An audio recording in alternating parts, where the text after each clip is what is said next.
What's up, YouTube?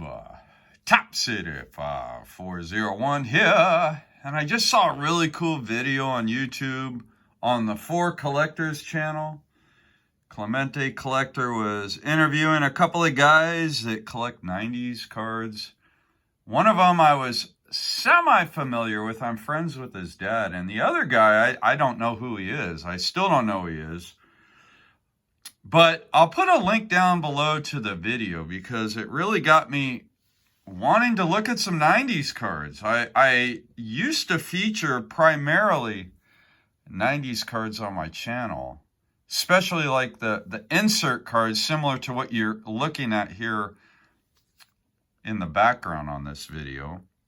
And I pulled a few out that I thought I'd share with you guys for all the new viewers of my channel or just people that haven't seen me talk about 90s cards in a while. I just love this stuff.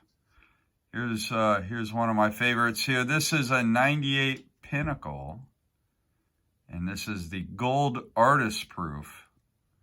As many of you may or may not know, Pinnacle went out of business in 1998. Luckily, this card was produced before they went out of business. They made a lot of really cool stuff that didn't get released. I don't have any of that stuff in my collection. I've kind of stayed clear of it. But this one was a pack issued card. This one's numbered 8 out of 100. Man, just a beautiful card there. I remember I paid for this card around 2017, 2018, right before this set, this particular product exploded. I paid like 50 or 60 bucks for this card. That's what they cost back in the day, but nowadays this card is going to run you well over $1,000. So the hobby has changed. These cards have marinated very well and are appreciated much more these days. But anyways, that's a beautiful card right there. Also, some of my favorites. Here, I got these all stacked up. It's a big jumble mess here. Got this 98 Topps Finest, the Man Refractor. I bought this card 20 years ago. I mean, a lot of these cards I have in my collection, I bought at an absolute fraction of the price of what they sell for now. If this one came to auction raw, you know, nice condition like mine, I don't know what it would sell for. I can tell you guys I paid about $85 for this copy. Probably, I would guess around 2010. Or so, maybe a little before that, 2008, 2010, maybe 2007, somewhere in that era. But just an absolute stunner right there. Beautiful card. This one I picked up right before this set also really started to gain popularity. This is a 90. I mean, you guys can see there's a lot of 98 cards I'm going to feature in this video. But 1998 was a great year for collecting. 98 Donruss Collections Prize Collection. This is the field box from Donruss Preferred. These have a print run of 55. This card is cool, but actually my favorite card in the set. And typically subset cards don't sell as well as the flagship card in any given product, but these Preferred Power in the Prize Collection cards are absolute stunners, and I like this better than the field box version. I don't know which one would sell for more, but I think I paid $300 for this card when I finally was able to track one down, and I paid about this one I paid I think $150 for. But I do like this card quite a bit more. And I bought this card way before I bought this card. But anyways, beautiful cards there. Oh, man. All right. So, what else do I have here? I got a lot of bonds. Let's show off a Griffey. Here's another one I got a great deal on. Now that I think about it, like a lot of these cards featured in this video, I paid a fraction of what they would sell for now. Picked this one up at a card show 3 years ago, maybe somewhere around there. I got a really good deal and I paid like $65 to $85 for it. The seller had an idea that it was a rare card, but I don't think he realized how desirable these are. This is a 96 Studio, Leaf Studio holographic silver. It says on the back that it's 1 of 100. It's not serial numbered, but it does state the print run on the card. Just love that card. One of the first cards with a print run of 100 or less. One of the first. I'm not saying it's the first, but it's certainly one of the first. I think before 1996, no card from a mainstream product existed with a print run or a stated print run of 100 or less. So the first year where there was that kind of print run. This one here, I picked this one up in Wisconsin back in 2019. I think I was at a card shop in Milwaukee, and this was sitting in a value box for like $2. Not a super expensive card now. You could probably pick one up for $50. But this is the Diamond Producers. I love this cards from this set. I think I got the Griffey, the Jeter, the McGuire, and the Maddox. I'd like to pick up the Piazza as well.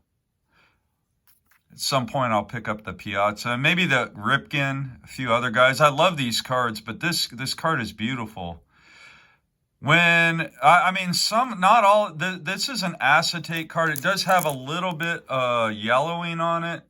Acetate, when it gets older, it does turn yellow. I think inevitably all these cards will get yellowing, but I do have, I think, a Jeter example that is crystal clear.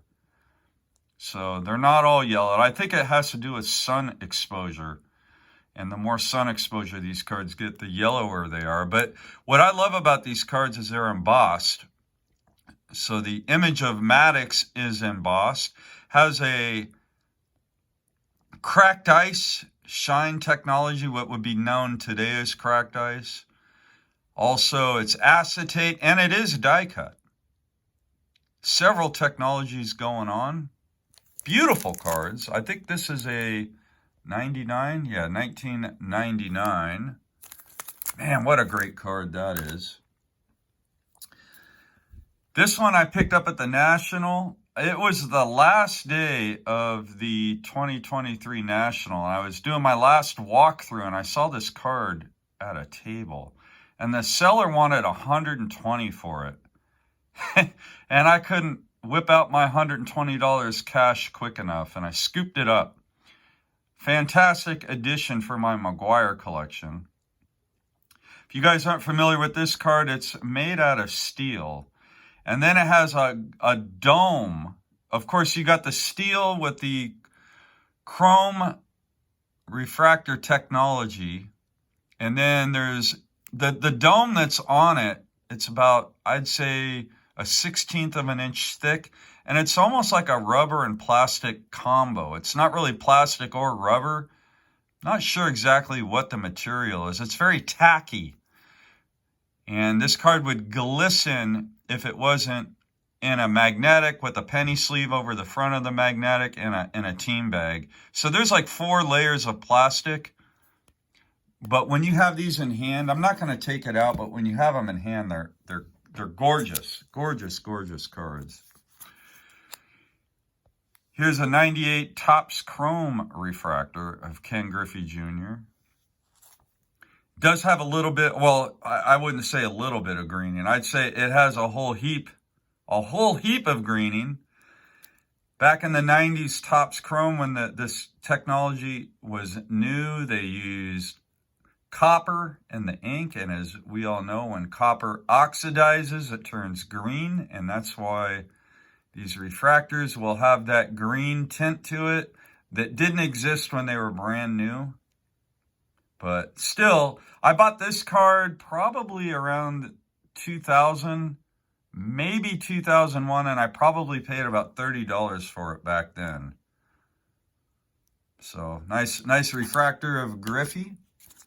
This one right here, I got a few years back. I bought it from the famous JM collection. Jeff, if you watch this video, what's up? Really thrilled to add this to the collection. The Donruss, or not Donruss, the Upper Deck Retro Quantum Leap Barry Bonds. And this one is numbered out of 50. Just a really cool looking card there. Quantum Leap. Who remembers that show Quantum Leap from the 90s? Well, when I think of Quantum Leap, I think of this card, and I think of that television show with Scott Bakula. Anyways, that's a video for another episode. Well, I don't really talk TV, so I'll probably never talk about it again. But here's a beautiful card, 1998 Bowman's Best Refractor. Again, I bought this card probably, I would venture to say I bought this card back in 1998, actually. I fell in love with these cards back in 98. I remember I was collecting then, pretty actively collecting, and I just fell in love with these 98 Bowman's Best Refractors. You got that etching in the gold foil in the background. You got the etching with that baseball in the background. The player itself, Griffey, is just completely etched out. The detail in the uniform. Just a beautiful, beautiful card. Oh, man, just beautiful. Numbered out of 400. And who knows what I paid for this one. I'm sure I paid it somewhere around 20 bucks for it back in 1998. These are very desirable. The 98-99 Bowman's Best Refractors are some of the more desirable Bowman's Best refractor cards. So I'm almost done with this showcase, guys. I'm just having a lot of fun looking at my 90s cards. My channel, like I said earlier, at least I think I did, used to primarily feature 90s cards, and now I've gotten away from that a little bit lately. But man, I forgot how much I love 90s stuff until I saw that video this morning. That video got me fired up. So here we go. A 1997 finest gold embossed refractor of McGwire. Beautiful card there. There's the back. Again, several technologies. You got the decal edge. You got the atomic refractor pattern. The action image of McGwire is embossed. Just beautiful cards. So that I got that one. Then the 98 established, or is that 99? I forget what year now. 98 or 99? I guess it's 99. The only thing that would make this card better is if McGwire was in an A's uniform. But there we go, the established. A lot of collectors really like this set. And I'll go out with a legacy. And this one, fortunately, McGwire is in an A's uniform. 97 Fleer Legacy. I got several legacies in my collection, but love the McGwire 97s. So that's it, guys. Little reflecting on some 90s cards. Thanks so much for tuning in. And I'll go out with these three beauts right here. Comment down below. Let me know what you think. And as always, until next time, happy collecting.